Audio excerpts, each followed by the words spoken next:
Hello friends, this is স্বাগতম গুহা at your service. আজকে আমাদের এই লেকচারে আমরা শিখতে চলেছি অ্যাবাউট রিপোর্ট রাইটিং।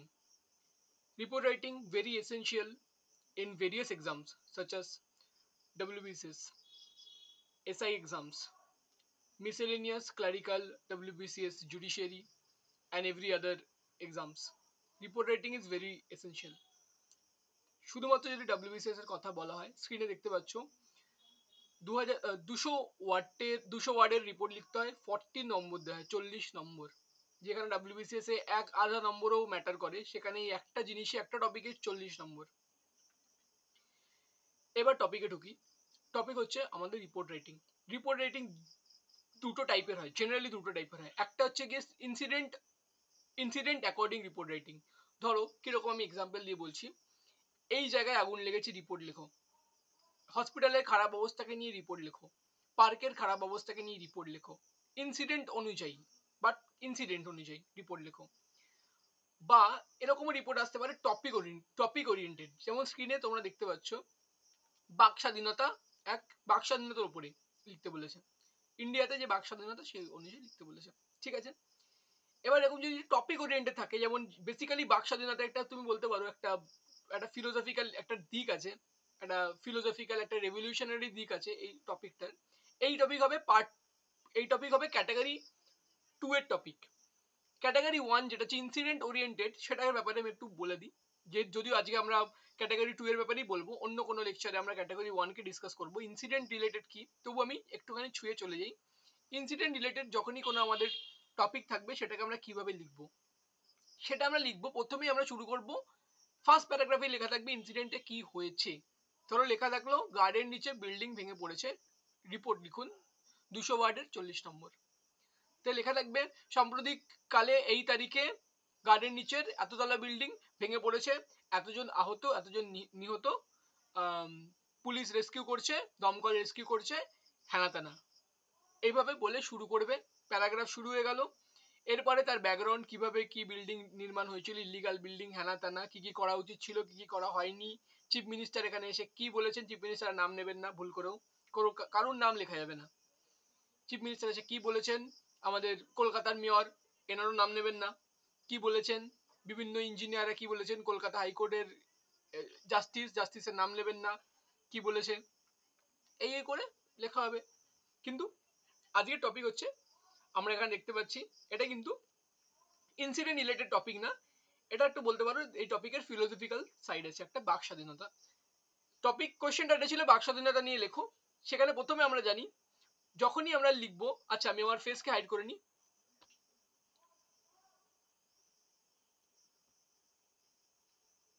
যখনই আমরা রিপোর্ট লিখবো, রিপোর্ট লেখার প্রাইমারি ব্যাপার হচ্ছে আমাকে একটা হেডিং লিখতে হবে। পরীক্ষা শুরুতে হেডিং লিখে ফেলবে না, হেডিংটা সবার পরে লিখবে, জায়গাটা ছেড়ে রাখবে। কারণ হেডিং এ আমি যেটা রিয়েলাইজ করেছি প্রিভিয়াস ইয়ার অনেকগুলো অ্যান্সার শিট ঘেটে, হেডিং এ অনেক নম্বর থাকে। যেমন প্রেসির হেডিং এ 10 নম্বর থাকে, তেমনই আমি আশা করি রিপোর্ট রাইটিং এর হেডিং এ অ্যাটলিস্ট 5 নম্বর তো থাকবেই। Heading is very important. তো হেডিংটার জায়গাটা ছেড়ে দেবে, পরে ভেবে চিন্তে লিখবে কি লিখবে। আমি এখানে লিখেছি হেডিং এ, বাক স্বাধীনতা এক অপরিহার্য অধিকার। অপরিহার্য মানে তুমি বলতে পারো ফান্ডামেন্টাল, ঠিক আছে। বাক স্বাধীনতা অবভিয়াসলি আমরা জানি বাক স্বাধীনতা একটা ফান্ডামেন্টাল রাইট, তবু ওটাকে আমি এখানে চালিয়ে দিয়েছি হেডিং হিসাবে। এর পরের প্যাটার্ন, প্যাটার্ন কথা বলছি, sorry, format is very important. প্রথমে লিখবে নিজস্ব সংবাদদাতা, ঠিক আছে, লিখে দিলে, কমা দিয়ে স্পেস দিয়ে স্থান, এক্স বা স্থানে যে কোনো স্থান লিখতে পারেন, কলকাতা বা অন্য কোনো জায়গা, বাট বেটার কোনো স্থান কোনো জায়গার নাম নাই লেখা। কমা, পরীক্ষার ডেট বাংলাতে লিখবে, ইংলিশে লিখে ফেলবে, পরীক্ষা যেদিন হচ্ছে সেই দিনকার ডেট এখানে লিখে দেবেন। এবং এখান থেকেই শুরু হবে, কোনো প্যারাগ্রাফ ব্রেক হবে না, কিন্তু এখান থেকেই শুরু হয়ে যাবে আমাদের রিপোর্ট রাইটিং। যেহেতু এটা কোনো ইনসিডেন্ট রিলেটেড রিপোর্ট রাইটিং না, আমি এখানে কি হয়েছে সেটা বলে শুরু করিনি, আমি এখানে কোটেশন দিয়ে শুরু করেছি। কোটেশন কি, রবীন্দ্রনাথ ঠাকুরের একটা ফেমাস একটা আছে, চিত্ত যেথা ভয় শূন্য, ওই কবিতার প্রথম এবং শেষ লাইন আমি এখানে তুলে ধরেছি, একদম প্রথম লাইন এবং একদম শেষ লাইন। কি বলেছি, চিত্ত যেথা ভয় শূন্য, উচ্চ যেথা শির ডট ডট ডট, ভারতেরে, ভারতেরে হবে, ভারতের না ভারতেরে, ভারতের সেই স্বর্গে করজাগরিত, রবীন্দ্রনাথ ঠাকুর। এটা একটু গুগল দেখে পুরো লাইনটা দেখে নেবে, ঠিকঠাক আছে। কে লিখেছে? রবীন্দ্রনাথ ঠাকুর। আচ্ছা, আরেকটাও ডিসক্লেমার আমি দিতে চাই, যেহেতু এটা কম্পিউটারে টাইপ করা, কিছু কিছু স্পেলিং মিস্টেক থাকতে পারে। স্পেলিং মিস্টেকের জন্য একটু চেক করে নিও যে স্পেলিং গুলো ঠিকঠাক আছে কিনা। অ্যান্ড যদি কোনো অন্যান্য কোনো যদি টেকনিক্যাল এরর থাকে, আমি কমেন্টের ফার্স্ট কমেন্টে আমি পিন করে দেবো যে কোথায় কি কি ভুল হয়েছে। তো ফার্স্ট কমেন্টে একবার চেক করে নিও। যদি কোনো টেকনিক্যাল মিস্টেক্স থাকে, যে আমার লেখাতে কোনো প্যাটার্ন যদি কোনো ভুল থেকে থাকে, যদি কেউ ফিগার আউট করে, এর আগের ভিডিওতেও দেখেছি কিছু কিছু ভুল কেউ কেউ আইডেন্টিফাই করেছে, সেই ভুলগুলো আমি কমেন্টের ফার্স্ট কমেন্টে পিন করে দিয়েছি। সো এই আশা করি এই ভিডিওতে কোনো ভুল থাকবে না, থাকলেও সেটা ফার্স্ট কমেন্টে আমি কারেকশন করে দিয়ে দেবো। ওকে, এখান থেকে আমি শুরু করেছি আমার রিপোর্ট। চিত্তজেতা ভয়শূন্য উত্থজেতা শির ভারতের সেই স্বর্গে করজাগৃত। এটা আমাদের যে অ্যাজ আই সেইড, যেটা হচ্ছে আমাদের চিত্তজেতা ভয়শূন্য রবীন্দ্রনাথ ঠাকুরের একটা ভেরি ফেমাস একটা কবিতা। ঠিক আছে, সেখানে বলছে যেখানে চিত্তজেতা ভয়শূন্য, যেখানে মনে যেখানে কারুর ভয় থাকবে না, যেখানে মানুষ মাথা উঁচু করে বেঁচে থাকবে, ভারতকে তেমনই একটা স্বর্গে যেন ভগবান পরিণত করে। ঠিক আছে, এটাই রবীন্দ্রনাথ ঠাকুরের লিখেছে, প্রথম লাইন এবং শেষ লাইন কবিতার। এটা কি লিখেছি? বিশ্বকবির এই অমর শ্লোকে, বিশ্বকবির এই অমর শ্লোক দ্বারা তিনি ভারতবর্ষকে এক স্বাধীন স্বর্গের সাথে তুলনা করেছেন, যেখানে মানুষ ভয়শূন্য ভাবে মাথা উঁচু করে বেঁচে থাকবে। মানে বাক স্বাধীনতা টপিক কি? টপিক হচ্ছে স্বাধীনতা, মাথা উঁচু করে বেঁচে থাকা। এটাই হচ্ছে বেসিক্যালি বাক স্বাধীনতার টোটাল গল্প। এটাই আমি ইন্ট্রোডাকশন এখান দিয়ে ঢুকেছি। নিজের মনের ইচ্ছা বাক্যে রূপান্তরিত করতে পারবে। বাক স্বাধীনতা হলো এক সাংবিধানিক উপহার ও একটি মৌলিক অধিকার। আমি বাক স্বাধীনতাকে কি বলেছি? সাংবিধানিক উপহার, মানে কনস্টিটিউশনাল গিফট। ঠিক আছে, কনস্টিটিউশনে এটা আমাদের লেখা আছে, মানে এটা একটা অ্যাবসলিউট জিনিস, কেউ আমাদেরকে আটকাতে পারবে না। ও একটি মৌলিক অধিকার, যেটি সংবিধানের অধ্যায় 3 পার্ট 3 অনুচ্ছেদ 19 আর্টিকেল 19 সাথে আমি সাবক্লজ ওখানে অ্যাড করে দিয়েছি। 19 ক্লজ এ, ক্লজ 1 সাবক্লজ এ। ঠিক আছে, এখানে কেউ ভুল করে ক লিখে দিও না সাবক্লজে, কারণ ক যদি তুমি লিখে দাও, তাহলে তুমি স্মল এ কে যদি ক লেখো, ক্যাপিটাল এ কে কি লিখবে? এটাও কিন্তু বড় প্রশ্নের বিষয়। ঠিক আছে, তো এখানে ছোট ছোট এ লেখাটাই বেটার। এই আর্টিকেলে লিপিবদ্ধ। ঠিক আছে, পুরো লাইনটা কি দাঁড়ালো? বাক স্বাধীনতা হলো একটি সাংবিধানিক উপহার ও একটি মৌলিক অধিকার, যেটি সংবিধানের অধ্যায় 3 অনুচ্ছেদ 19 ক্লজ 1 ক্লজ 1 সাবক্লজ এ এখানে কি লিপিবদ্ধ। ঠিক আছে, এখানে বেসিক্যালি কিছুই না, আমরা পলিটির একটু নলেজ আমি ঢুকিয়ে দিলাম, একটা লাইন আমি কাটিয়ে দিলাম এখানে। এই স্বাধীনতা আমাদের ফাউ হিসেবে নেওয়া উচিত না। আমাদের মনে রাখা উচিত এই বাক স্বাধীনতা অর্জন করতে আমাদের দীর্ঘ 200 বছরের ব্রিটিশ বিরোধী মুক্তিযুদ্ধ ও শতপ্রাণের বলিদান দিতে হয়েছে। এখানে আমি একটু ইন্ডিয়ান ন্যাশনাল মুভমেন্টকে এখানে অ্যাড করে দিলাম, বলতে চাইলাম যে আমাদের এই বাক স্বাধীনতা অর্জন করতে 200 বছরের সাথে ব্রিটিশদের সাথে আমাদের লড়তে হয়েছে এবং শতপ্রাণের বলিদান দিতে হয়েছে। এই বাক স্বাধীনতা আমাদের এমনি এমনি আসেনি, ব্রিটিশের আন্ডারে আমাদের বাক স্বাধীনতা ছিল না একেবারেই। এবার হচ্ছে কি, এটা হচ্ছে ইন্ট্রোডাকশন শেষ। বাক স্বাধীনতার ব্যাপারটা আমি বলে দিলাম। ঠিক আছে, বাক স্বাধীনতার কি একটা মানে কেন ইম্পর্টেন্ট বাক স্বাধীনতা, এবং বাক স্বাধীনতা থেকে আমি এটাকেও অ্যাওয়ারনেস ছড়াতে চাইছি দর্শকের মধ্যে, যে আমাদেরকে বাক স্বাধীনতা আছে, আমরা সাংবিধানিক উপহার পেয়েছি, তার মানে এই না আমাদেরকে আমরা এটাকে ফাউতে নেব। আমাদেরকে এটা মনে রাখা উচিত, আমাদেরকে অনেক কষ্ট করে এই স্বাধীনতা পেতে হয়েছে। বাক স্বাধীনতার কথাই বলছি, স্বাধীনতা, দেশের স্বাধীনতা পেতেই হয়েছে, সঙ্গে সঙ্গে আমরা বাক স্বাধীনতাও পেয়েছি। এবার যে বডিতে ঢুকে যাই, এবার হচ্ছে বডিতে আমি কি লিখেছি? কারেন্ট সিনারিও, সেটা আমি বডিতে লিখেছি। আজ ভারতের 22টি দাপ্তরিক ও শতাধিক স্থানীয় ভাষা সরকার দ্বারা স্বীকৃত, এটিও বাক স্বাধীনতার এক অংশ। ঠিক আছে, ফ্রিডম অফ স্পিচের মধ্যে এটাও পরে আমি কোন ল্যাঙ্গুয়েজের কথা বলবো, সেই কোন ল্যাঙ্গুয়েজে কথা বলবো জন্য আমি কি লিখেছি? 22টা অফিসিয়াল ল্যাঙ্গুয়েজ আছে এবং ওভার 100 লোকাল ল্যাঙ্গুয়েজ আছে। ঠিক আছে, আমাদের লোকাল ল্যাঙ্গুয়েজ তো প্রচুর আছে, কত আছে আমি এক্স্যাক্টলি জানি না, আমি কি লিখেছি? শতাধিক লিখে দিয়েছি। ঠিক আছে, একদম ঠিকঠাক শোনাচ্ছে, শতাধিক স্থানীয় ভাষা সরকার দ্বারা স্বীকৃত। ঠিক আছে, লোকাল ল্যাঙ্গুয়েজও গভর্নমেন্ট দ্বারা রেকগনাইজ, আর অফিসিয়াল ল্যাঙ্গুয়েজ তো আমাদের 22টা আছে, এটিও বাক স্বাধীনতার এক অংশ। ঠিক আছে, আমরা কোনো দ্বিধা ছাড়াই আমাদের বক্তব্য বা অভিযোগ সরকারের কাছে রাখি। সরকারের কার্যকলাপের সন্তুষ্ট না হলে রাস্তায় নেমে প্রতিবাদ করি। আচ্ছা, এখানে একটা কমা মিস হয়ে গেছে, এখানে একটা কমা হবে। পুরো লাইনটা আমি আবার পড়ছি। আমরা কোনো দ্বিধা ছাড়াই আমাদের বক্তব্য বা অভিযোগ সরকারের কাছে রাখি, কমা সরকারের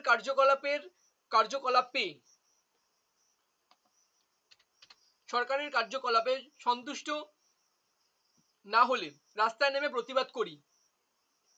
অনেক সময় সেই প্রতিবাদ এতটাই তীব্র হয়ে যায় সেটি সরকারকে মাথা নত করতে বাধ্য করে। ভালো কথা। এটা বেসিক্যালি আমরা বাক স্বাধীনতারই একটা পার্ট বলছি। রাইট টু প্রোটেস্ট একটা মানে বাক স্বাধীনতার অংশ, রাইট টু প্রোটেস্ট। সেই রাইট টু প্রোটেস্ট নিয়ে আমি এখানে বলেছি। এবার হচ্ছে একদম রিয়েল সিনারিও জিনিস লিখে দিয়েছি, মানে রিপোর্ট রাইটিং এ যেটা অ্যাকচুয়ালি জানতে চাইছে। রিপোর্ট রাইটিং কি, মানে রিয়েল সিনারিও লিখে, আমি ইতিহাস ভূগোল নিয়ে আমাদের রিপোর্ট রাইটিং লিখতে হবে না। Report writing is mainly about current টপিকে কি চলছে, সেটাই হচ্ছে রিপোর্ট রাইটিং এর মূল উদ্দেশ্য। আমি এর আগে যা লিখলাম এগুলো সব ইন্ট্রোডাকশন বডি লিখেছি, কিন্তু এখানে হচ্ছে মেইন পয়েন্ট। কিন্তু সাম্প্রতিক কালে এই স্বাধীনতার উপর বিভিন্ন আক্রমণ দেখা দিয়েছে। প্রেস মিডিয়ার মতো গণমাধ্যমের গলা টিপে বাকরুদ্ধ করা হচ্ছে। আজ প্রভাবশালী স্বাধীন সংবাদ মাধ্যম খুঁজে পাওয়া দুষ্কর। ঠিক আছে, এখানে আমি প্রেসের ওপর যে আক্রমণ হচ্ছে সেই আক্রমণের ব্যাপারে আমি লিখেছি। ঠিক আছে, মানে এই স্বাধীনতা, আচ্ছা, প্রেস মিডিয়ার মতো গণমাধ্যমের গলা টিপে বাকরুদ্ধ করা হচ্ছে। আমরা কি জানি বাকরুদ্ধ আমি কাউকে কি করে করতে পারি? ঠিক আছে, তার গলা টিপে দিয়ে, তার যদি আমি গলা টিপে দিই, তার কি হবে? সে চোখড হয়ে যাবে এবং সে আর কথা বলতে পারবে না। মানে এটা কিন্তু আমি মানে ইন লিটারাল সেন্স আমি বলতে চাইছি না, এর ভিতরে ইনার মিনিং আছে। গলা টিপে বাকরুদ্ধ করা হচ্ছে গণমাধ্যমকে। ঠিক আছে, আজ প্রভাবশালী স্বাধীন সংবাদ মাধ্যম খুঁজে পাওয়া দুষ্কর। এটা তো একদম রিয়েলিটি। আমাদের যত ন্যাশনাল মিডিয়া আছে আমরা দেখব কোথাও না কোথাও ভাবে কোনো না কোনো পলিটিক্যাল পার্টির দিকে তারা বায়াসড। ঠিক আছে, একদম প্রভাবশালী স্বাধীন সংবাদ মাধ্যম বলতে গেলে পাওয়া যায় না আজকাল। এরপরে লিখবো বিরোধী রাজনৈতিক দলই বেশিরভাগ মানুষের দুর্ভোগ প্রচার করে। এটা একদমই ঠিক, বিরোধীরাই সবসময় বলে এটা খারাপ হচ্ছে, এটা খারাপ হচ্ছে, এখানে করাপশন, এখানে দুর্নীতি, বিরোধীরাই সবসময় প্রচার করে। এবার বিরোধীদেরকে কিভাবে ট্যাকেল করা হচ্ছে? ইডি সিবিআই দ্বারা আক্রমণ করে বা পয়সার বিনিময়ে হর্স ট্রেডিং করে চুপ করে দেওয়া হচ্ছে বিরোধী পক্ষের কণ্ঠ। ঠিক আছে, একদম আমরা দেখছি এটা আমাদের রিসেন্ট ডেজে চলছে, এবং রিসেন্ট ডেজ বাদ দাও, যতদিন ধরে আমাদের ওয়ার্ল্ডের হিস্ট্রি যতদিন আছে, পলিটিক্সের হিস্ট্রি যতদিন আছে, এইসব তো হয়েছে। ঠিক আছে, অপোজিশন পার্টি যে থাকবে তাকে বিভিন্নভাবে চুপ করানো বা তাকে টাকার বিনিময়ে কিনে নেওয়া। ঠিক আছে, এটা এখানে লিখেছি। ইডি সিবিআই দ্বারা আক্রমণ করা হচ্ছে অপোজিশন পার্টিকে, বা পয়সার বিনিময়ে হর্স ট্রেডিং করা হচ্ছে। এখানে হর্স ট্রেডিংটা আমি ইংলিশেও লিখে দিয়েছি। ঠিক আছে, আমি একটু রিসার্চ করে জানতে পেরেছি ছোটখাটো ইংলিশ ওয়ার্ড তুমি এখানে ইউজ করতে পারো, কিন্তু এমনই সেই ইংলিশ ওয়ার্ড হবে যেটার বাংলা কোনো মানে হয় না, সেরকমই ইংলিশ ওয়ার্ড তুমি লিখতে পারো। ঠিক আছে, তুমি একদম বেসিক ইংলিশ ওয়ার্ড লিখে দিলে ইংলিশে, সেটা কিন্তু খুবই খারাপ দেখায়। ঠিক আছে, যেমন হর্স ট্রেডিং যে মানেটা, যে পলিটিক্সে যে হর্স ট্রেডিং বলে যে টার্মটা আছে, সেই টার্মটা যদি আমি বাংলায় লিখতে চাই তাহলে ঘোড়া বেচাকেনা হয়ে যাবে। ঘোড়া বেচাকেনার কোনো বাংলায় মানে দাঁড়াবে না। ঠিক আছে, তো এটাকে আমি হর্স ট্রেডিংকে ইংলিশে লিখে দিয়েছি। ঠিক আছে, এইভাবে কি করে দেওয়া হচ্ছে? বিরোধী পক্ষের কণ্ঠরোধ করা হচ্ছে। এটাও কি আমাদের বাক স্বাধীনতার ওপরেই আমাদের আক্রমণ। এবার কনক্লুশন।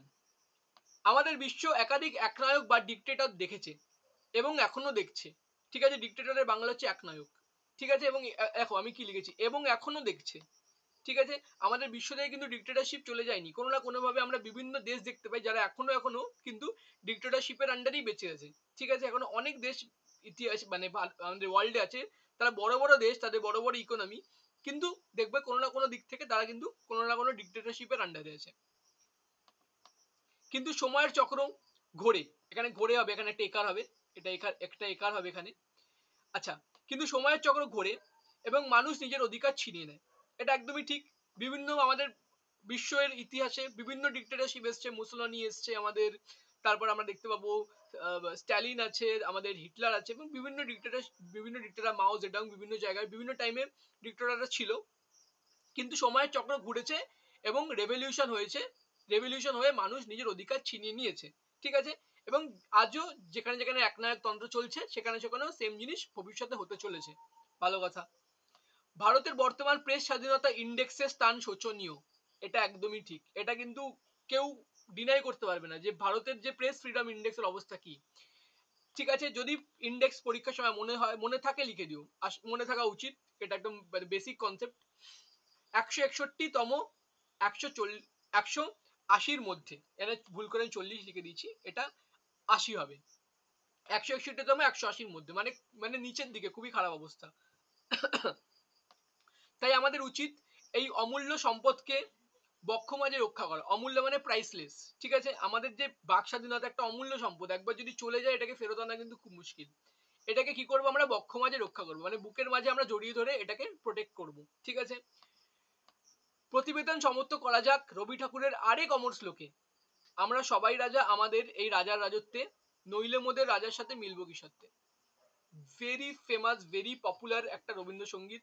ছোটবেলা তো আমরা বারংবার দেখেছি, বারংবার আমরা এই রবীন্দ্রসঙ্গীত ছোটবেলাতে আমরা শুনেছি, বাচ্চারা নাচ করে, আমরা সবাই রাজা আমাদের এই রাজা রাজত্বে, নইলে মোদের রাজার সাথে মিলবো কি সত্যে। এই গানটার যে এত সুন্দর মিনিং, এত সুন্দর ইনার মিনিং, আমরা হয়তো ছোটবেলা বুঝতে পারি না, কিন্তু যত আমরা দিন যাই, যত আমরা বড় হই, এই গানটার বিভিন্ন রকম ভাবে আমরা মানে বুঝতে পারি। এই গানের মাঝখানে একটা লাইন এরকম আছে, রাজা সবারে দেয় মান, সে মান আপনি ফিরে পান। মানে রাজা যখন সবাইকে, পাবলিককে সম্মান করবে, সেই পাবলিকই সেই সম্মানটা রাজাকে ফেরত দেবে।